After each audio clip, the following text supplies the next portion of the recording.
Hola a todos, bienvenidos una edición más, una jornada más a nuestra Escuela de Salud Online. Hoy hablamos de Navidad, COVID y vacunas y nos acompañan en esta ocasión los doctores José Luis Jiménez y Alejandro Conde Sampaio. El doctor José Luis Jiménez es médico internista del Centro Médico El Carmen y también es presidente del Colegio de Médicos. Y el doctor Alejandro Conde es MIR en Medicina Preventiva y Salud Pública. Entonces, bueno, hoy lo que vamos a hacer es lanzarles una serie de preguntas sobre las dudas que tenemos de cara a la Navidad, cómo cuidarnos, cómo juntarnos con nuestras familias para que sea unas Navidades lo más seguras posibles. Y también vamos a preguntar sobre el tema de las vacunas. Luego también abriremos un segundo bloque en el cual hablaremos daremos paso a los que estáis escuchando a través del chat para que hagáis las preguntas que queráis. Y también haremos algunas preguntas que nos han llegado al correo electrónico estos días. Comentaros también que estamos grabando esta sesión y que luego la colgaremos en las redes sociales para que la podáis ver cuando queráis. Entonces, nada, agradecer de nuevo a los doctores estar aquí y bueno, por favor, pediros que a medida que vayáis entrando silencien los micrófonos para que no haya interferencias. Y bueno, la primera pregunta es obligada, es ¿qué medidas debemos tomar antes de la Navidad, antes de ir a ver a nuestros seres queridos? Tipo reducir contactos. ¿Qué debemos hacer, doctores? ¿Quién se anima? Alejandro, te toca. Pues bueno, es un poco, yo creo que es bastante sencillo, es intentar evitar las máximas interacciones con la gente, sobre todo, digamos, fuera de lo que es nuestro ámbito de nuestra casa, ¿no? Para evitar, pues eso, cuantas menos interacciones con otras personas que no son nuestros convivientes, menos riesgo, digamos, de infectarnos y, por tanto, de estar en un periodo de incubación donde podamos contagiar cuando lleguemos a las Navidades, ¿no? Que ese es el mayor riesgo, dado que es cuando nos vamos a volver a juntar con más gente. Sí, de acuerdo, ¿no? A mí me parece que lo primero es que el mensaje que se ha dado para las Navidades es un mensaje erróneo, debemos partir de ahí, ¿no? Hemos escuchado muchas veces lo de salvar la Navidad. Yo creo que era un mensaje equivocado.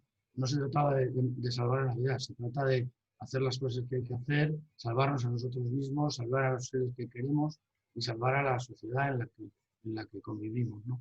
Por lo tanto, yo creo que hemos partido ya de un error conceptual como país y también las autoridades, ¿no?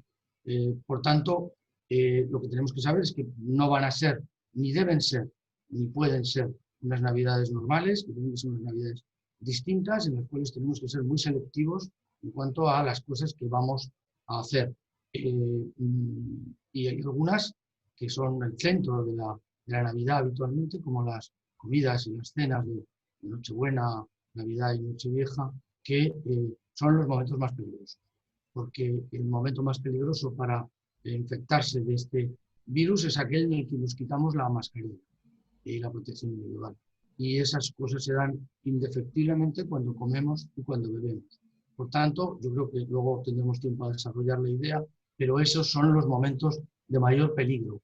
El resto de las actividades navideñas, regalos, paseos por la calle del alumbrado, llamarnos, felicitarnos, enviarnos crismas, a ver, todas estas cosas son perfectamente realizables, pero de lo que tenemos que hablar es de la planificación de las cenas de Navidad y de Nochevieja, etcétera, y de las demás cenas que desde mi punto de vista ya deberían estar abolidas por definición. Hablo de las cenas de empresa, cenas de amigos. No es momento, a las puertas de la esperanzadora vacunación, de ponernos en peligro tontamente para una celebración que podemos hacer probablemente con seguridad pues, en los meses avanzados de primavera o del verano del año que viene.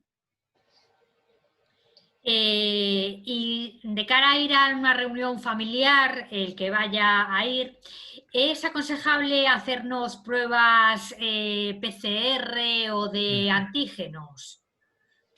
Si me dejas, Alejandro, empiezo yo porque soy muy beligerante en este tema. Nuestro colegio lo ha sido. Creo que este es otro mensaje terrible, porque además se está corriendo por internet, hay gente que está comprando test de autotest serológicos de anticuerpos. Es decir, no valen para nada en absoluto. Esos test no son test para decisiones individuales. Lo ha dicho todo el mundo, lo hemos dicho en el Colegio de Médicos de Orense, lo han dicho hoy mismo las autoridades sanitarias del Ministerio. Son test útiles para estudios seroepidemiológicos, no para la toma de decisiones clínicas e individuales. No, no lo son. Y los test antigénicos rápidos que hoy en día solo se pueden hacer en nuestra comunidad, en los entornos clínicos, y creemos que así debe seguir siéndolo, centros de salud, hospitales o aquellos lugares que se habiliten, tienen sentido para cuestiones muy concretas, como son situaciones clínicas de pacientes que son sintomáticos y puedas tener una duda de que ese síntoma repercuta, sea realmente una infección por COVID, y en aquellas situaciones epidemiológicas concretas, que eso Alejandro sabe mucho más y nos lo dirá, de colectivos muy concretos, como ha ocurrido, por ejemplo, en Sarreaus, ¿no? Con una incidencia muy importante que parece interesante desde el punto de vista epidemiológico hacer un test masivo en una población muy concreta. Pero para la cena de Navidad y para la cena y para las comidas en general, el que crea que el test puede valerle para algo está absolutamente equivocado. Es más, es contraproducente por varias razones. Primera, porque va a darles una sensación de seguridad absolutamente no real. Segunda, porque además puede llevar a determinar, sobre todo los autotest y los test de anticuerpos, pueden llevar a falsos positivos que los obligue a estar una semanita aislados y que igual no era necesario. Y tercero, porque no es para nada es una medida que significa exclusivamente una foto fija, solamente te va a decir que en ese momento tienes una PCR negativa con sus un test antigénico negativo con sus falsos positivos y negativos, pero al día siguiente lo puedes tener positivo. Por lo tanto, para cenas y etcétera, ningún test, no valen para nada, es un error. Alejandro, no sé qué. Sí, a mí me gustaría simplemente añadir que, uno, estamos hablando entonces de personas asintomáticas, ¿no? Una persona asintomática pues ya se va a hacer el test por la vía habitual, y luego para los asintomáticos me gustaría comentar, porque a veces se habla del tema de la sensibilidad, de la especificidad, y se mezcla un poco los conceptos, porque se habla eso de que tiene un 90 y tantos %, que bueno, en caso de asintomáticos va a ser bastante menor. Pero me gustaría simplemente hacer una percepción que yo creo que pues aquí que habrá bastantes sanitarios para que puedan explicárselo a los pacientes, y yo creo que también los propios pacientes lo pueden entender. Me gustaría simplemente daros un ejemplo donde, digamos, se nota la importancia de lo que se llama la prueba pretest, las posibilidades de pretest de tener, digamos, el COVID, que son las que marcan la necesidad de hacer las pruebas o no. En asintomáticos estaríamos hablando de que las probabilidades es pues como cualquiera de la calle, ¿no? Que, por ejemplo, en Galicia ahora debemos de ser de 1 cada 500, ¿no? Pero aún así, poniéndonos en que estamos en el doble, que es 1 cada 250, pues me gustaría hacer un ejemplo que sería que, por ejemplo, si 2.500 de nosotros nos hiciéramos ese test, que significa que 10 de nosotros deberíamos de estar enfermos y los otros 2.490 no, una sensibilidad del 90% significa que, bueno, que parece muy bien que de esos 10 positivos detectará 9 y habrá un falso negativo, ¿no? Y la especificidad de un 90%, por ejemplo, que también sería pues, bastante elevada, pues significaría pues, que habría unos 249 falsos positivos y 2.241 diagnósticos correctos como negativos, ¿no? Que también es eso, el 90%. Pero el problema es que nosotros no vemos eso. Nosotros, tanto los médicos como los pacientes, lo que verán es que hay 258 positivos en total, de los cuales solo 9 son los verdaderos positivos. Es decir, que estamos hablando de, por ejemplo, un 3,5% de verdaderos positivos, es decir, que 30 positivos son falsos y 1 es verdadero, ¿no? Que es un poco lo que se comenta de por qué son innecesarios estos test y de qué valen, ¿no? Del tema de los falsos positivos. Y esto, además del tema de que te quedes en casa, cuando a lo mejor no puede no ser necesario, también está el tema de que se va a activar toda la alerta por COVID y entonces si ya hay problemas con rastreadores, imaginaros si tienen que atender pues 30 veces más de los positivos. Digamos, al final los verdaderos positivos van a estar peor atendidos que por el tema este de falsas alarmas, ¿no? Y en cuanto a los negativos, pues sí es verdad que tener un test negativo aumentaría algo más las posibilidades de que seas de verdad negativo, pero nunca puedes bajar la guardia, por lo que tampoco te serviría. Es decir, estaríamos en un test que no te vale para nada. Y poniéndonos ya en el caso de que estamos ya situados en esa cena de Nochebuena o de Nochevieja, ¿cómo debe ser esa cena de Nochebuena o de Nochevieja? ¿Cómo deben de ser las distancias, los tiempos, los espacios, el comportamiento en la mesa? ¿Qué es lo que recomendáis los profesionales? Sí, a ver, desde el punto de vista práctico, lo primero, partimos de que recomendamos cenas exclusivamente de convivientes y comidas. Pero bueno, si en algún momento se decide arriesgar, porque el riesgo merece la pena, quiero decir, a ver, hay situaciones que uno puede entender. Persona mayor, abuelo que se ha quedado solo porque ha pasado vive solo y que sí que quiere los hijos llevarlo a cenar o a comer a su casa, o el hermano que llega, que es el único momento que puede llegar. O sea, hay muchas condiciones en las cuales sí que probablemente ese riesgo pueda, entre comillas, merecer la pena. Pero lo primero que hay que pensar es que realmente merece la pena. O sea, que no se haya invitados a esas cenas que sean colaterales. Si tenemos un invitado no conviviente, que merezca la pena. O sea, que sea un hermano, que sea un hijo, que sea alguien que realmente es muy importante en esa cena que esté. Eso es lo primero. Lo segundo, si ya estamos en esa cena, tenemos que considerar que debemos el mayor tiempo posible mantener las medidas que todo el mundo tiene consensuadas y que además han demostrado que son las útiles. O sea, distancia individual. Mantengamos la distancia individual en la mesa. Tengamos una mesa larga, una mesa amplia, en la cual los no convivientes estén más alejados de los que de los convivientes, por decirlo de alguna manera, que una distancia de por lo menos 1,5 metros, 2 metros. Todos tenemos espacios en casa para habilitar para eso. Segundo, quitémonos la mascarilla solamente en los momentos imprescindibles, o sea, comer y beber. Es decir, hasta que no llegue la comida o la cena, tengamos la mascarilla puesta. Incluso entre plato y plato, pongámonos la mascarilla. Después, pongámonosla de nuevo.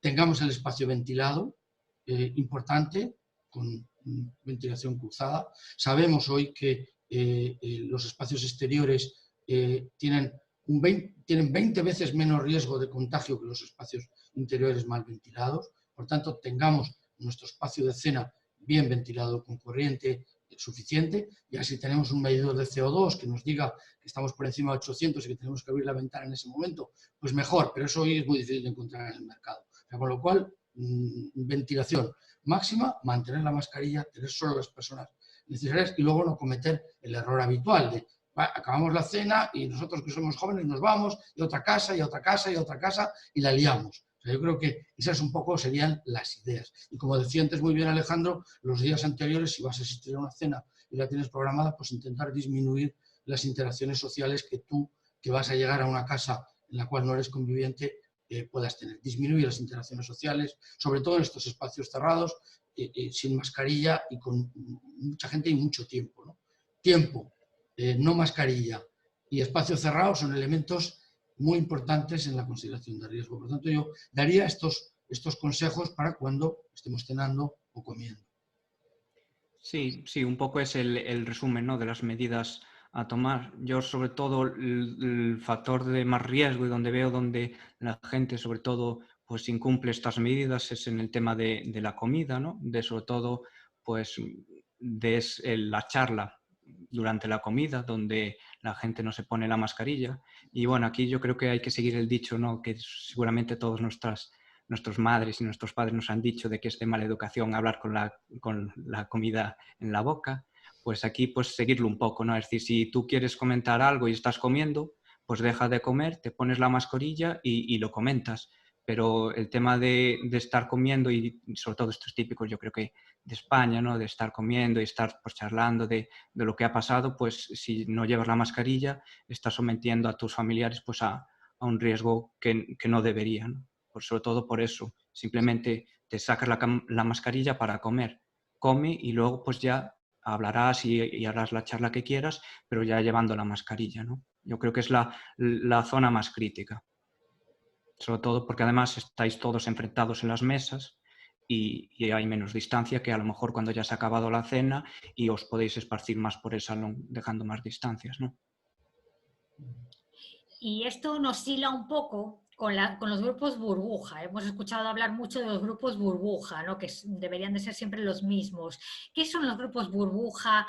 ¿Para qué sirven? ¿Por qué son importantes? Contadnos un poquito. Sí, los grupos burbuja, digamos, son como una especie de cortafuegos, ¿no? Por ejemplo, mi grupo burbuja pues sería la gente con la que convivo, que serían mis padres, mi hermano y mi abuela, ¿no? Y digamos, lo que hay que intentar es que este grupo esté cerrado al resto.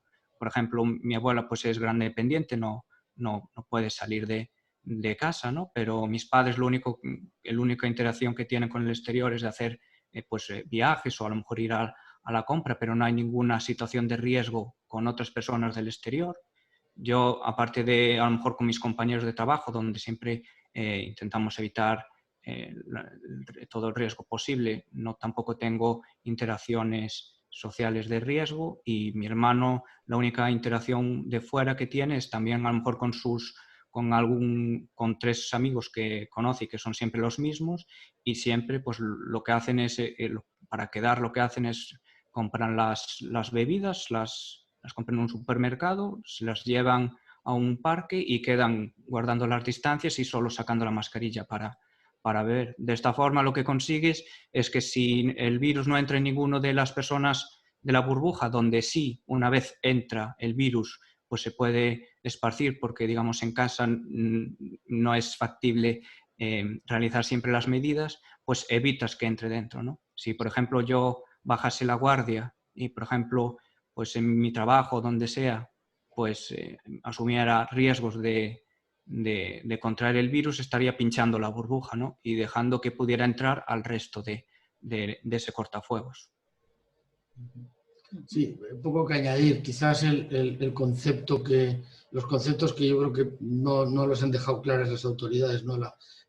Bueno, en Galicia se habla de 2 unidades familiares como máximo en las celebraciones de Navidad. Serían eso, lo que yo creo que lo que decía Alejandro, dos grupos burbuja que se juntan porque son 2 unidades de familia.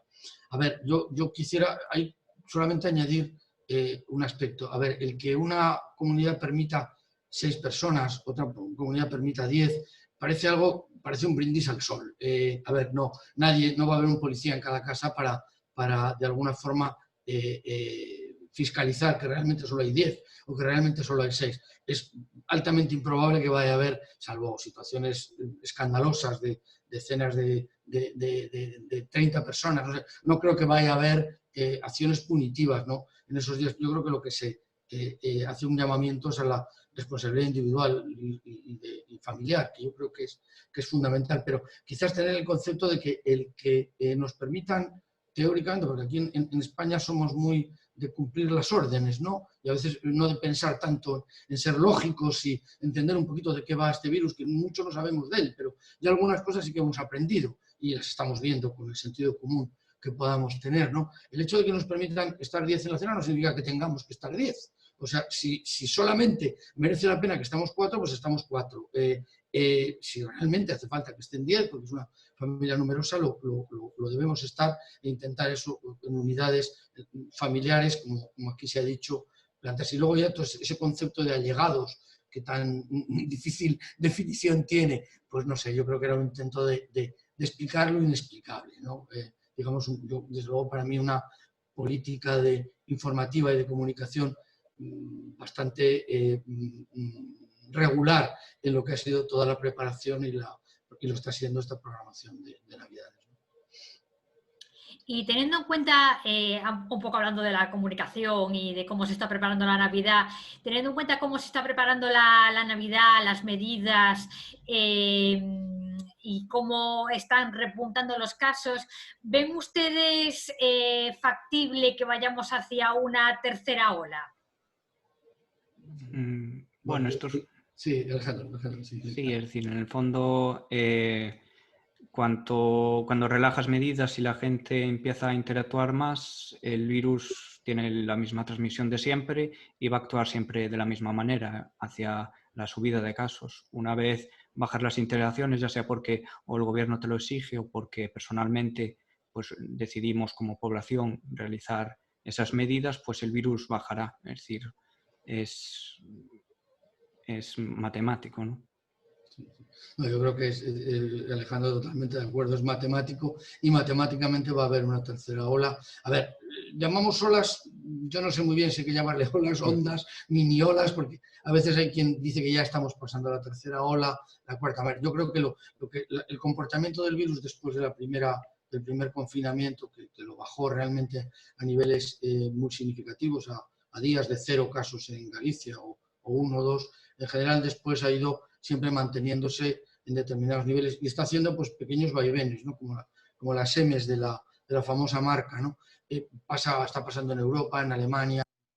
Cuando en un momento un país está en la cresta de esta ola, la tercera o la cuarta, el otro está bajando y luego vuelve a subir. Yo creo que esto va a ocurrir porque la verdad es que es un virus que nos sorprende y nos está sorprendiendo con su contagiosidad, con su comportamiento inteligente desde su punto de vista, no acaba de irse, sobrevive en pequeños retos en sus momentos más bajos, como ocurrió en junio, julio, pero luego enseguida que relajas, reaparece. Y Navidad va a haber relajación seguro y vamos a tener una tercera ola seguro. Antes de la charla comentábamos las políticas de los diferentes países, ¿no? En Occidente no se ha visto conveniente hacer políticas como se han hecho en Corea del Sur, en China, en Nueva Zelanda, en Australia, que han sido políticas súper contundentes de no convivencia con el virus. Aquí, en el fondo, entre todos, estamos apostando a convivir de alguna forma con un virus a bajo nivel, pero un virus a bajo nivel significa muertos todos los días encima de la mesa. Yo creo que, a ver, esto es serio, esto es importante. Los que hemos convivido, Alejandro y yo de una forma, él y yo de otra, y hemos convivido con la realidad de este virus, con radiografías de este virus, con la gente en la UCI, mayores muchas veces, pero a veces no tan mayores, sabemos que no debemos andar con tonterías y que no pasa nada por dejar una Navidad a medias. Ahora hablaremos de muchas cosas que yo creo que sí se pueden hacer para mantener la economía, pero de verdad lo que es importante es que las puertas de una vacunación, de la cual yo por lo menos tengo muchísima esperanza, creo que todos tenemos mucha esperanza en ella, pues no vayamos otra vez a tener un repunte de muertos que hoy nos daban los datos. Bueno, nuestra segunda ola ya ha superado claramente los muertos de la primera y yo creo que es un elemento a considerar. Y en enero vamos a tener seguro, en enero si no llega antes. Sí, a mí me gustaría comentar que, no sé si es a lo mejor muy políticamente correcto, pero que estas Navidades van a ser duras para mucha gente, pero no tanto por no celebrar las Navidades, sino por la conciencia que le puede quedar a algunas personas de que relajaron las medidas cuando sabían en el fondo que no debían y las consecuencias que pueden tener para ellos o para su familia. Entonces, yo creo que es importante, en el fondo, aunque sea feo decir esto, pero tenerlo en cuenta de que en el fondo puede ser que recuerdes para siempre, para las siguientes Navidades de toda tu vida, lo que ha ocurrido en esta. Entonces yo creo que es mejor pues tener un poco de precaución en esta para poder celebrar las siguientes, ¿no? Y enlazando con lo que decía el doctor Jiménez de la vacunación, ¿qué efectos puede tener una tercera ola en la vacunación? ¿Puede retrasar los planes? ¿Puede afectar? ¿Qué puede pasar? Hombre, yo creo que no tendría por qué. O sea, yo creo que la estrategia y logística de vacunación se está desarrollando.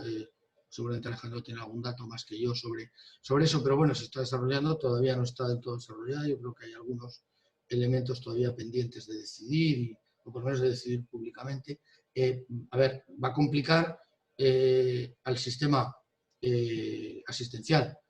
Como Alejandro decía antes, el hacer un test innecesario puede llevar a sobrecargar una atención primaria que ya está muy sobrecargada, que ya no da hecho, como decimos, ¿no? en su trabajo habitual, en las consultas telefónicas de los crónicos, en seguir a los contactos y a los contagios. Entonces, bueno, si tenemos si como desde mi punto de vista se ha decidido bien que también pivote sobre la atención primaria en nuestro país y en Galicia,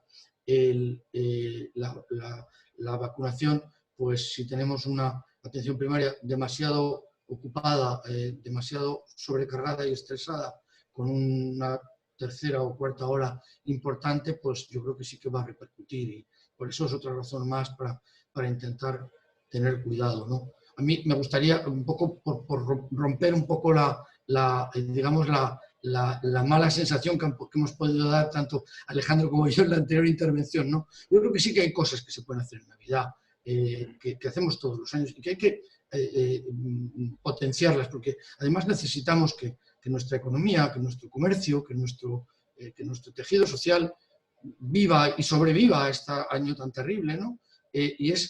Podemos hacer muchas cosas en la calle, podemos comprar, podemos repartirnos los regalos en el parque o en una terraza de un bar con la distancia social. Para darnos un regalo no tenemos que quitarnos la mascarilla. Para cenar, por desgracia, sí, en algunos momentos, pero para darnos un regalo, para darnos una frase de cariño, para volver a vernos, para tantas y tantas cosas, tenemos los espacios abiertos. Esperemos que no llueva mucho, esperemos que no haya demasiado frío, pero yo creo que tenemos espacios abiertos para eso, para oír, para ver las luces, para ver los escaparates, para comprar, para gastar, porque creo que necesitamos consumir para tener todo esto, ¿no? Yo creo que es importante que todas esas cosas se pueden hacer y que se deben hacer.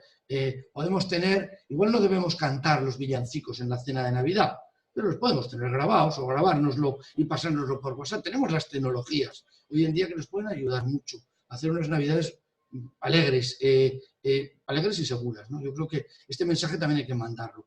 Toda la precaución, no nos arrepentamos, como antes decía Alejandro, pero hagamos lo que es posible, y lo que es posible es mucho, ¿eh? Sí, es época de innovar, ¿no? De sacar ingenio, intentar buscar pues todo lo que puedas dentro de que sean seguras, ¿no? Pero bueno, sí, es verdad, es cuestión de sacar imaginación y con eso puedes celebrar unas Navidades, ¿no? Que serán diferentes, sí, pero no tienen por qué ser tristes. Y bueno, volviendo un poco al tema de la vacuna, una pregunta que se hace mucha gente que duda de si ponérsela o no, es cómo es posible que se haya desarrollado y aprobado tan rápido. Me gustaría que nos explicarais un poco por qué se ha desarrollado tan rápido la vacuna, cómo ha sido posible esto. Sí, aquí hay varios factores. El primero es, sobre todo, se han ido las etapas habituales de lo que es la vacuna. En vez de ir haciéndola secuencialmente de una en una, muchas se han conseguido hacer a la vez. Por ejemplo, normalmente las empresas, pues hasta que tienen todo aceptado y confirmado, no realizarían lo que es la producción de las vacunas. En este caso, la producción de las vacunas ya se ha realizado desde fases iniciales. Las fases 1 y 2 se han hecho, pues, por ejemplo, pues a la vez en muchas vacunas. Es decir, se han ido intentando realizar todos los pasos que se podían, incluso antes de que haya otros pasos anteriores hechos, ¿no? Por ejemplo, como comento, el tema de gestión y fabricación de vacunas.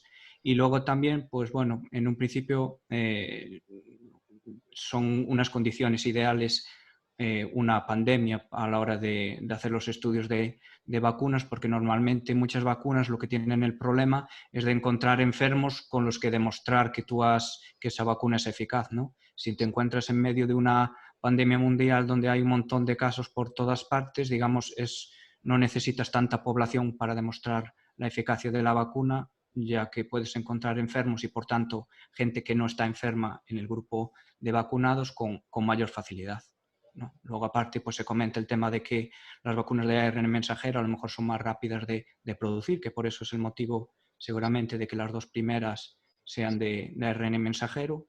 Y bueno, pues he apuntado un poco a esas tres vertientes, ¿no? Sí, yo ahí añadiría, y sobre todo por empujar a la ciencia, ¿no?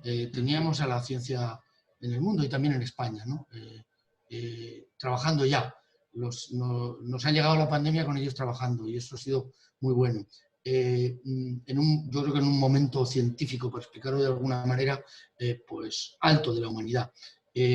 Las vacunas ARN se basan en los conceptos del ARN mensajero que se estaban trabajando, entre otras cosas, para el cáncer, ¿no? Para buscar fármacos que inmunomodularan, ¿no? Que hicieran, que promocionaran la inmunidad para luchar contra metástasis, etc. También se habían investigado estas vacunas y todavía más las basadas en virus vectores, que son básicamente el adenovirus, ya se habían trabajado en VIH. El VIH, que fijaros el tiempo que llevamos con el SIDA y que no se ha conseguido una vacuna, parece que empieza a estar cerca, pero toda esa dificultad, pues ese trabajo nos ha servido ahora para tener mucho más cerca la vacuna contra el coronavirus, porque se había investigado con ADN, se había investigado con ARN mensajero y porque la ciencia en ese momento estaba, ya digo, trabajando. Tanto la ciencia, digamos, comercial, la ciencia que trabaja con patentes y con ánimo de lucro, como aquella que trabaja sin ánimo de lucro, como son, bueno, pues en nuestro caso el CSIC o algunas entidades sin ánimo de lucro, algunas incluso no, algunas ONGs incluso que estaban trabajando directamente en SIDA y en Zika y en el ébola. Yo creo que todo esto nos ha pillado ya trabajado. Por lo tanto, la mayor parte de las vacunas están basadas en cosas que ya estaban hechas. También eso ha servido para acelerar un poco las cosas y conseguir un tiempo récord, ¿eh? No olvidemos tema SIDA, tema ébola, todo lo que ha costado. ¿Y qué garantías de seguridad ofrecen las vacunas? ¿El hecho de haber ido tan rápido compromete la seguridad o tenemos la misma seguridad que con cualquier otra vacuna? Yo no creo que cambie. En el fondo, aparte de los estudios, luego tendrán que ser aprobados por las diferentes agencias reguladoras, las cuales, pues digamos, ya es su trabajo del día a día, evaluar estas vacunas o cualquier otro fármaco. Y bueno, digamos que ellos no es ni siquiera la información que podemos llegar a tener a nosotros como médicos, sino que ellos tienen acceso a mucha más información, pues eso, por parte de las farmacéuticas o la información que necesiten para finalmente tomar las medidas y considerarlas si es apta o no apta. Sí, yo creo que las agencias reguladoras son, digamos, ejemplos de lo que es transparencia y rigurosidad, ¿no? Por lo tanto, la FDA como la Agencia Europea, como también la AEMS, ¿no? La española, a ver, se basan en criterios muy concretos, en que les demuestren que hay un número muy bajo de efectos adversos por cada 100.000 habitantes o por cada X habitantes. Luego, además, trabajan con paneles, ¿no? Con lo cual ahí tienen expertos absolutamente distintos, muy independientes, que tienen que llegar a un acuerdo. O sea, que no todos tienen, o sea, que algunos pueden tener algún interés comercial, pero la mayoría no tienen interés comercial en aprobar o no aprobar esa vacuna. Y se están jugando de alguna forma también su prestigio individual como científicos. Y luego, pues eso, tienen criterios establecidos, con lo cual yo creo que hay que lanzar el mensaje, porque es preocupante que el último CIS hablara de que había un 50%, creo que hablaba de 50% de españoles reacios a vacunarse. Yo creo que tenemos que mandar ese mensaje. Ese 50% tiene que convertirse en el 0%, porque no solo para esta vacuna, sino para todas. Yo creo que cuando una comunidad científica y unas estructuras de salud pública están recomendando algo es porque merece la pena. Con la gripe, por supuesto, y ahora con el coronavirus, pues si alguien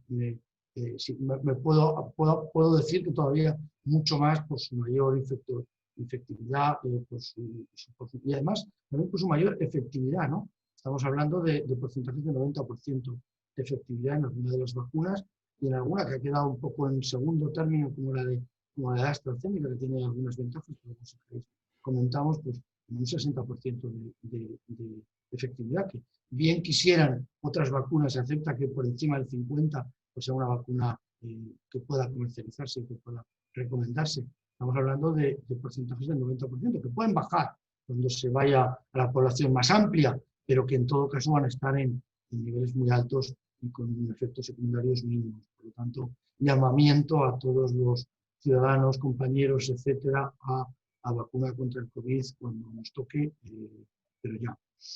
Al hilo de esto, del porcentaje de gente que dice que no está dispuesta a vacunarse, ¿creen ustedes que debería ser obligatoria la vacuna o cómo lo ven? Bueno, ahí si quieres un poco por tema de colegio. A ver, legalmente en España no es posible. En este momento habría que cambiar la legislación muy rápido y seguramente perderíamos el garantismo que nos da una democracia como en la que vivimos, ¿no? Con lo cual, yo creo que además no es necesario hacerla obligatoria. Yo creo que hay que, lanzando los mensajes correctamente y haciendo las cosas bien, yo estoy convencido de que el porcentaje de ciudadanos, además como se va a tener que hacer por razones logísticas, por grupos, ¿no? Por grupos de menor prioridad, pues esto va a hacer que sea muy mayoritaria. Estoy convencido de la vacunación contra. Y desde luego en la obligación de todos es evitar, luchar contra los bulos, luchar contra los temores, y explicar mucho. Esta es nuestra labor y ahí os agradezco a la Escuela de Salud del Centro Médico del Carmen que aportéis también, ¿no? Creo que nuestra labor es acabar con estos bulos y aconsejar bien a la gente, ¿no? Y yo creo que el consejo es vacunarse y no tener ningún miedo. Todo este tema de la alergia, ¿no? Que tanto saltó, no, son escasísimos los alérgicos. La alergia es una cosa muy concreta y lo sabrá. Hay algún alérgicos al huevo, tienen que tener cuidado con cualquier tipo de vacuna, como luego seguramente nos contará mejor Alejandro, pero en general las reacciones alérgicas van a ser rarísimas. Otra cosa es que haya reacciones a la vacuna. Estamos fomentando la inmunidad y es normal que haya, pues que ese día uno se sienta pues, un poco como griposo, que pueda tener algunas décimas, que haya alguna reacción local, pero eso bien merece la pena si conseguimos una inmunidad frente a este virus, ¿no? Entonces no nos creamos eso, las alergias que se dieron y que pararon en determinado momento no lo pararon en el Reino Unido, ¿no? Luego comentamos algo del Reino Unido. Yo creo que son anecdóticas y que es absolutamente segura la vacunación contra el COVID, seguro. Sí, en el fondo las alergias es casi, diría, casi el único riesgo que tienen las vacunas, porque en el fondo simplemente es que tú estás inyectando un compuesto que aún no le has dado nunca al paciente, como puede suceder como con cualquier otro fármaco, pues que te tienen que dar por primera vez, pero en un principio tampoco suponen un gran problema, primero porque son muy, muy, muy, muy infrecuentes y luego también porque en los puntos de vacunación, pues digamos ya hay sanitarios que son conscientes de esta pequeña posibilidad y están, digamos, entrenados para tanto reconocer una reacción anafiláctica como actuar en caso de que se presente.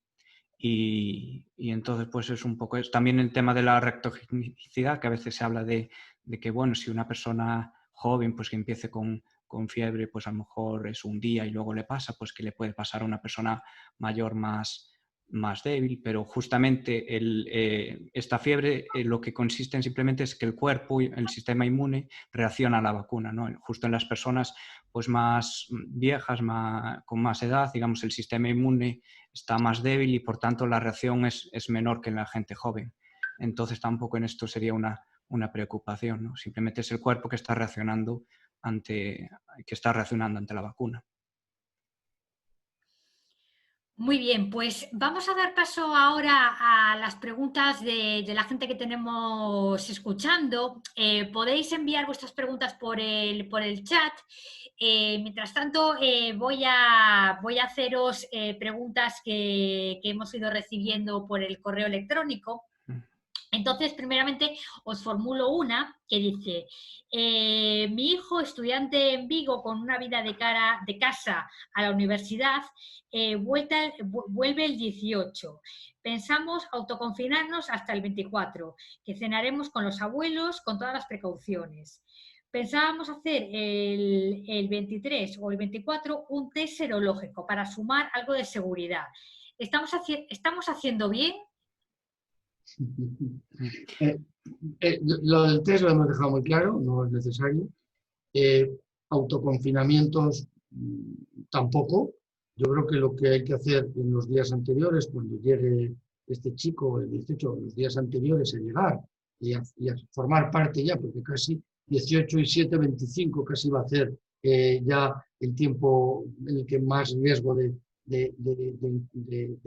propagar la infección va a tener, pues durante esos días pues tendrá que tomar las precauciones habituales, mantener sobre todo al principio la distancia con sus padres con los que no ha convivido hasta ahora, estar todo el tiempo posible con mascarilla, hasta realmente ser parte del núcleo de convivencia que lo va a ser justo en la llegada. Y con autoconfinarse, nada, a ver, en la calle, paseando, con espacios abiertos, con mascarilla, con cuidado, no se coge el COVID.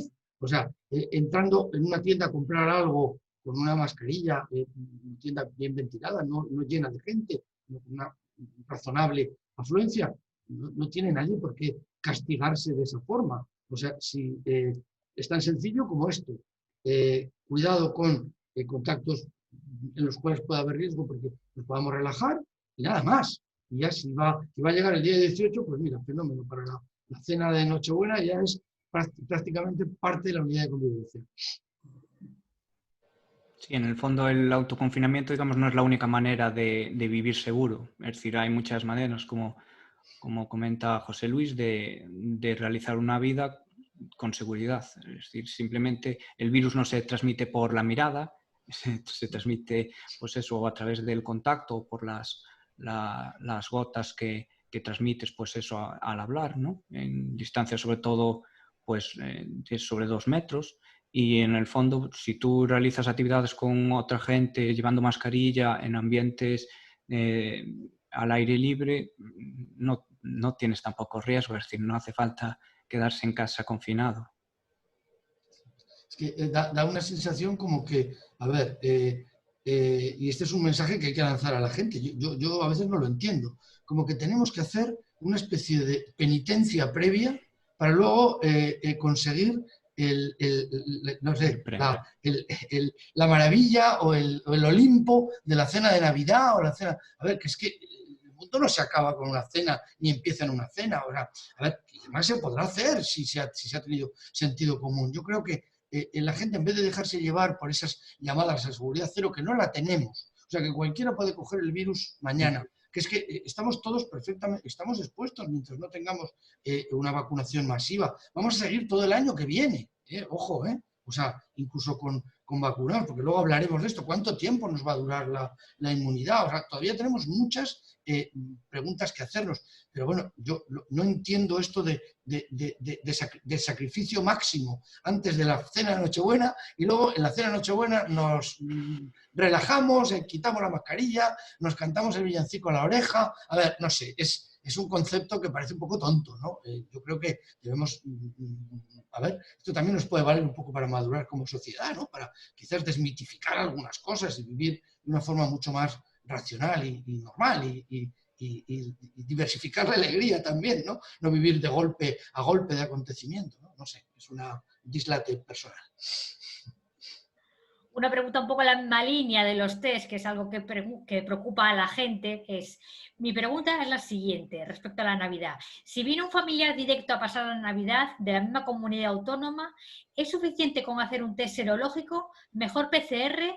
De las PCR, ¿cuál recomendaría? Bueno, es que el tema de las pruebas yo creo que ya está comentado, es decir, si tú te vas a hacer el test porque va a dar negativo y entonces pues ya vas a relajar las medidas, es que no tiene sentido. ¿Para qué quieres hacer el test? ¿Para que dé negativo y no tomar las medidas? es que no le veo ninguna utilidad. No, es que ninguna sociedad científica así que conozca está a favor de los test. No entiendo que a lo mejor pues a la gente, pues a la población pues pueda entender que a lo mejor el test pues es la panacea de que le va a dar seguridad, pero por desgracia pues no es así, no hay otro más. Claro que vivimos en una sociedad acostumbrada al concepto de seguridad absoluta y este virus nos ha enseñado que no hay. Que no hay seguridad absoluta ni que no. Y además, ya digo, no la hay ahora y seguramente durante bastantes meses no hay seguridad. Y no hay seguridad para otras cosas. A ver, tampoco hay seguridad absoluta en el tráfico aéreo. Y nos subíamos a aviones y ya estaba, ¿no? A ver, yo creo que hay que bajar los porcentajes de riesgo al máximo haciendo las cosas que hay que hacer. Y yo creo que los test, desde luego, ninguno es una tontería pasar la horca caudina de un test para luego entrar a la gloria de la cena de Navidad. No, eso no es así. Entonces yo creo que es lo que hemos comentado, tener precauciones razonables esos días, como se tienen que tener todos los demás días. Es que no es distinto la Navidad del resto, ¿no? Yo creo que eso sí que no. Yo creo que no hay que hacer nada en absoluto más que lo sencillo. Bueno, preguntas que nos hacen ahora por el chat. Una que nos hacen es: hay una duda que me surge en relación a la información que recibimos de la evolución de contagios, que parece que bajan el número de contagios, pero sé de casos que en contactos con positivos no se hacen pruebas PCR. ¿No puede ser que la tasa de contagios baje dado que no se hacen tantas pruebas como hace meses?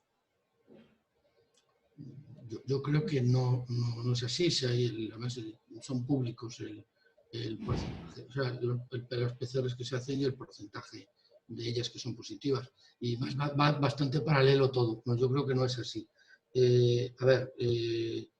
Hemos vivido, y además es que los contagios rápidamente tienen un segundo movimiento que lo vemos en los hospitales, es los ingresos. Y detrás de los ingresos en la UCI y las muertes. Y cuando han subido los casos, ha habido más ingresos. Ahora han bajado los casos, tenemos menos ingresos. ¿Van a subir un poquito los casos? Tendremos algunos ingresos más, tendremos más UCIs y tendremos más muertes. No es así. A ver, yo creo que con todos los errores que se han cometido, que yo he sido muy crítico personalmente en toda la estrategia de rastreo, que yo creo que podría haber sido mucho más intensiva. Ahí sí que creo bien en intensificar el esfuerzo. Y cuando tienes un paciente que ya tiene la infección y está contagiado, evidentemente, ahí sí que había que haber sido más intensivo en su aislamiento, en vigilar su aislamiento, en hacer un rastreo de los contactos igual a más niveles de contacto de lo que se ha hecho. Pero bueno, ahí hay protocolos diversos. Hay quien incluso, por ser ya, no sé si políticamente incorrecto, como ha dicho antes Alberto, hay quienes opinamos que igual un contacto asintomático es suficiente con que esté 10 días aislado, un contacto estrecho, de verdad, un contacto definido como estrecho, que es contacto sin protección durante más de 15 minutos y sobre todo en un lugar cerrado, suficiente con que esté 10 días aislado y ya está. De como dé la PCR después. A ver, esta es una opinión, pero bueno, los protocolos dicen se está haciendo PCRs a los contactos estrechos que son aislados y creo que también se sigue haciendo PCRs de salida para poder dar un poco la finalización de ese aislamiento. Pero yo no creo que sea así. Yo creo que realmente ha habido una disminución de los contactos porque se han tomado unas medidas más restrictivas. La relajamos, vamos a tener más contagios. Es inevitable, pero tenemos que hacer un balance. Es lo que hemos decidido como sociedad, ¿eh? Podemos haber decidido otra cosa. Como hemos comentado antes, de Corea, de China y tal, hemos decidido como sociedad compaginar sanidad con economía. Que lo hemos hecho de una forma razonable o no, habrá opiniones. Pero bueno, en estas estamos, ¿no? Y por tanto, vamos a abrir la economía porque tenemos, bueno, la hostelería muriéndose, porque tenemos, no sé, por las razones que sean, y porque no tenemos otras alternativas. Vamos a abrir un poco toda la economía y vamos a tener, evidentemente, unos contagios, claro. Pero bueno, esperemos, si lo hacemos bien, va a ser muy poco, vamos a tener una ondita pequeñita, pero si lo hacemos mal, vamos a tener una gran onda. Sí, yo creo que aquí puede haber un poco de la llamada numeritis, claro, es decir, se dan muchos datos a la población, pero es importante conocer qué quieren decir esos datos. Como decía José Luis, no solo está que no creo que haya una bajada de casos o subida en estos momentos porque se hagan más o menos test, que los protocolos de actuación no han cambiado últimamente, pero claro, sí es verdad que, como decía, pues hay otros estudios, aparte del tema de cuántos positivos hay, está el tema de los indicadores de cuánto porcentaje de positivos hay en los test que se realizan, el tema de los hospitalizados y de los muertos, que te ayudan a tener una visión en conjunto, ¿no? Por ejemplo, los positivos en marzo no son comparables con los de ahora. Sí es verdad que el número es el mismo, es decir, positivos por PCR, pero hay que saber y tener en cuenta, y esto pues la gente que esté trabajando en salud pública pues lo conocerá, de cuáles son la situación actual, qué protocolos se hacen, cuántos, el porcentaje de positivos, que en marzo pues era pues altísimo. Pues es un poco eso, no entender simplemente un dato suelto y considerar que tenemos ya toda la información, ¿no? Hay muchos datos que se conjugan y que hay que tenerlos todos en cuenta. Hoy nos daban, un poco por abundar en lo que decía mi compañero Alejandro, hoy han dado los datos del estudio epidemiológico nacional. Y es, bueno, un estudio epidemiológico potente, muy bien hecho, en el que creo que de los mejores del mundo desde mi punto de vista en este momento, y lo cual nos tenemos que sentir orgullosos de haber hecho una cosa antes casi que los demás y muy bien, ¿no? En la primera onda, o en la primera, estábamos diagnosticando 1 de cada 10 por los datos epidemiológicos. Ahora se diagnostican 6 de cada 10, o quizás sean 5 o 6 de cada 10. O sea que realmente sí que se están haciendo muchas pruebas, sí que los servicios de salud pública, atención primaria, preventiva, está haciendo un esfuerzo, y los laboratorios de microbiología. No nos olvidemos que están trabajando mañana, tarde y noche. O sea, está haciendo un esfuerzo brutal para conseguir eso, que realmente estemos, entre comillas, pillando a 6 de cada 10, que es muchísimo. Hay que tener en cuenta que los otros 4 que faltan, de esos 10, son asintomáticos, ¿eh? Pero bueno, esos son mucho más difíciles de pillar, ¿eh? Pero yo creo que por test no ha quedado, no está quedando. Y ahora tenemos una pregunta de un sanitario que nos dice: yo soy una persona que pasó el COVID-19 y soy sanitario, que trabaja en un hospital. Cuando llegue la vacuna, ¿somos personas que debemos poner la vacuna? Esa pregunta estaba convencido que la ibais a hacer a alguien, y yo también me la hacía hace unos días. Creo que es una pregunta que está oficialmente sin contestar, pero por la información que tengo ha suscitado un debate intenso en el interterritorial, por una razón fundamental, porque a pesar de que nos digan que hay vacunas para todos, evidentemente hay vacunas, posiblemente vaya a acabar habiendo vacunas para todos, pero ojo, a ver, somos muchos españoles, habrá sus prioridades y vamos a tener en algunos momentos una cierta limitación. Por eso las prioridades, si no se vacunaría a todo el mundo de golpe y ya está, aparte de los problemas logísticos. Mis informaciones vienen a decir que, sobre todo porque se va a comenzar a vacunar en residencias sociosanitarias, se va a vacunar también a los que han sido contagiados. Quiero decir que los que han pasado el virus van a ser igualmente vacunados que los demás. Sobre todo porque no se conoce muy bien la inmunización que genera la infección, porque se han detectado y se han, además, bien comunicado y bien explicado casos con reinfección, y porque, sobre todo en los pacientes mayores, probablemente la capacidad de mantener los anticuerpos, bueno, la inmunocompetencia frente al virus, pues debe ser baja. Entonces yo creo que sí que este sanitario va a ser vacunado como este otro. Seguramente sí. Además en la primera o en la segunda de las prioridades. Sí, en el fondo se trata de eso. No conocemos exactamente cuánta inmunidad genera el haber pasado la infección de COVID, y entonces, ante pues la duda, pues se va a intentar vacunar también a la gente que lo haya pasado, ¿no? Más vale prevenir que luego jugártela a que esas personas pueden volverse a infectar. Y además parece que sí que hay algún estudio, a ver, ojo, esto es nada totalmente demostrado, que la capacidad de generación de inmunidad de alguna de las vacunas es bastante superior a por lo menos algún tipo de infecciones asintomáticas o infecciones de los mayores. Con lo cual, bueno, pues en este caso añadiría un plus de inmunidad al paciente que ha pasado el COVID, con lo cual parece razonable. Otra cosa ya luego está en un tema que no han preguntado, pero que a mí personalmente me gustaría sacar, ¿no? Que es en la equidad, ¿no? En el tema de las vacunas y la equidad. Estamos ante una situación en la cual el primer mundo se ha comprado, no sé, casi todas las vacunas.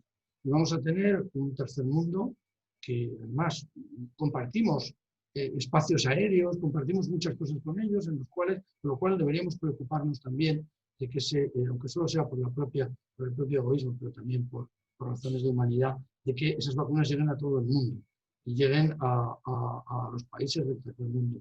Ahí, bueno, quizás una de las vacunas, la que va un poquito más despacio, ha demostrado, bueno, primero que va a ser más barata, las vacunas con adenovirus, la de Astra y alguna más van a ser más baratas, y además, bueno, pues han garantizado, no sé si lo cumplirán, que un porcentaje altísimo de esas vacunas van a ir para los países en desarrollo, creo que se habla de un 50% incluso, con lo cual yo creo que este aspecto hay que tenerlo en cuenta también para utilizar la vacuna como lo que es un bien público, social, individual, muy importante, ¿no? Yo creo que eso es, bueno, claro, ha habido países que se han adelantado, Inglaterra, Canadá, Estados Unidos también, México incluso, que se están adelantando a sus agencias reguladoras en una especie de fase 4, ¿no? Para hacer, a ver, a nosotros nos viene bien, porque yo creo que eso va a dar tranquilidad a la gente en el sentido de que va a dar, los ingleses se han vacunado, no ha pasado nada, eso significa que no va a pasar nada tampoco a los españoles.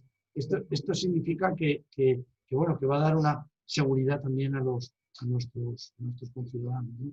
Pero bueno, también tiene el otro lado, que están acumulando vacunas y luego va a haber un problema de ver cómo las repartimos, ¿no? Pero bueno, yo me callo y te dejo, Alejandro, me enrollo de más. Sí, no, en el fondo sí, seguramente a lo mejor nos puede parecer mal hay que Estados Unidos se quede con todas las vacunas y no deje ninguna a España, pues lo mismo con los países del primer mundo hacia el tercero, ¿no? Es decir, es lo mismo, solo que en uno somos los beneficiados y en otro los perjudicados. Bueno, pues vamos con una última pregunta, que es si una persona que pasó el COVID en marzo-abril confirmado con una prueba PCR y serológica, se supone que si se le hiciese una prueba serológica a día de hoy, ¿tendría que dar anticuerpos? No, no tendría. Normalmente esto es un poco, a lo mejor la gente la conoce de la hepatitis B, tú en un principio sí que generas anticuerpos cuando te infectas por primera vez, por ejemplo, y luego estos anticuerpos decaen, pero digamos las células de memoria quedan pendientes de estar vigilando y en caso de que vuelva a haber una infección, pues digamos los anticuerpos aparecerían de nuevo. Es decir, hay una fase que es la importante y la que es importante detectar en algunos casos de comprobar que la inmunidad pues, se ha generado bien y que han crecido anticuerpos. Y luego estos anticuerpos decaen con el paso del tiempo. Algunas enfermedades decaen pues, a los años, otros a los meses. Eso depende bastante de la enfermedad. Y eso, lo importante es que queden células de memoria, que son las que activarían de nuevo el sistema inmune cuando volviera a haber una infección. Pero no tiene por qué significar, digamos, que no detectes anticuerpos y que no seas inmune. También es verdad que si nunca has detectado los anticuerpos, tampoco puedes estar seguro, ¿no? Pero no sería necesario, digamos. Yo creo que Alejandro lo ha explicado perfectamente y no tengo nada que añadir. Solo, claro, lo desesperante que es para el ciudadano acostumbrado al sí o el no, que Alejandro explique fenomenal, que a veces ni sí ni no, ni todo lo contrario, ¿no? Muy galego, pero es así. Y entonces, por eso, en vez de certidumbres, sentido común y bueno, y acostumbrarse a convivir con una dificultad más, nada más. Bueno, doctores, pues aquí lo dejamos. Muchísimas gracias por acompañarnos, por arrojar luz sobre la Navidad, sobre las vacunas, por respondernos a todas las preguntas. Gracias también a todos los asistentes por haber escuchado, por haber participado. Y muchísimas gracias por haber acudido de nuevo a una sesión más de nuestra Escuela de Salud Online. Recordaros que este vídeo en unos días lo colgaremos en nuestras redes sociales y podréis verlo de nuevo. Así que muchas gracias por acudir. Gracias a todos. Buenas noches. Muchas gracias. Chao. Gracias. Gracias.